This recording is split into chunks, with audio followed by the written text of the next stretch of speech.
இந்த வீடியோவில் வெலை மீன் போட்டு மண்பானையில் ஒரு சூப்பரான ஒரு மீன் குழம்பு இந்த வீடியோவில் பார்த்துலாம். அடுப்பை பற்ற வச்சுட்டு ஒரு 3 கரண்டி எண்ணெயை எடுத்து ஊற்றிங்க. நான் இதுக்கு யூஸ் பண்ணுறது நல்லெண்ணெய்.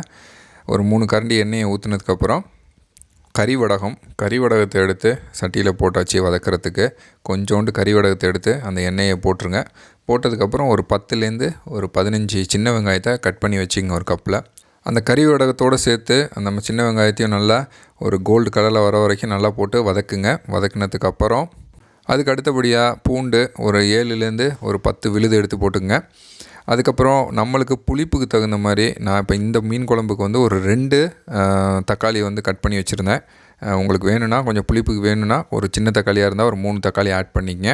அதுக்கப்புறம் உங்களுக்கு தேவையான உப்பு, இப்போ இதுக்கு நான் கல் உப்பு ஆட் பண்ணியிருக்கிறேன். அப்புறம் கொஞ்சோண்டு மஞ்சத்தூள் தேவையான அளவு. அதுக்கப்புறம் குழம்பு மிளகாத்தூள் ஒரு 3 டீஸ்பூனு நான் ஆட் பண்ணுறேன். இதுவுமே உங்களுக்கு தகுந்த உரப்புக்கு தகுந்த மாதிரி, குழந்தைங்களாம் இருந்தாங்கன்னா கொஞ்சம் உரப்பு கம்மியாக ஆட் பண்ணிக்கங்க.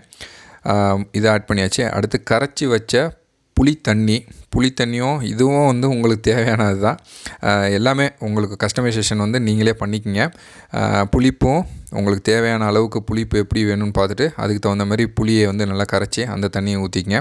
கொஞ்சோண்டு சோம்புத்தூள் ஆட் பண்ணியாச்சு. கொதி வந்ததுக்கப்புறம் இப்போ மீனை ஆட் பண்ணுறதுக்கான டைமு. வெலை மீன் 1 கேஜி ஒரு 450லேருந்து ஒரு 600 ருபீஸ் இருக்குது இப்போதைக்கு மார்க்கெட் ரேட்டில். வெலை மீன் குழம்புக்கு ரொம்ப சூப்பராக இருக்கும். இந்த வெலை மீன் ஆக்சுவலாக ஃப்ரைக்குமே நல்லாயிருக்கும். குழம்புக்கு உங்களுக்கு பிடிச்ச மீன் குழம்பு என்னன்னு கமெண்ட்ஸில் சொல்லுங்கள். அதையும் வாங்கி ட்ரை பண்ணலாம் 1 வீக்கு. இப்போ நம்ம போட்ட மீன் வேகிறதுக்கு ஒரு 10லேருந்து ஒரு 15 நிமிஷம் ஆகும். சின்ன வெங்காயம், தக்காளி, பூண்டு இதெல்லாம் நம்ம ஏற்கனவே உரித்து வச்சுட்டோம்னா நம்ம ஃப்ரீ டைமில் இந்த குழம்பு வைக்கிறதுக்கு மேக்ஸிமம் 15 மினிட்ஸ் தான் ஆகும். ரொம்ப சிம்பிளாக வச்சிடலாம். அவ்வளோதான், குழம்பு ரெடி ஆயிடுச்சு. இந்த குழம்பு இன்றைக்கி சாப்பிட்றத விட நாளைக்கு சாப்பிட்டா தான் செம்ம டேஸ்ட்டாக இருக்கும். நான் உங்களை அடுத்த வீடியோவில் சந்திக்கிறேன். நம்ம சேனலை மறக்காமல் சப்ஸ்கிரைப் பண்ணிக்கங்க நண்பர்களே.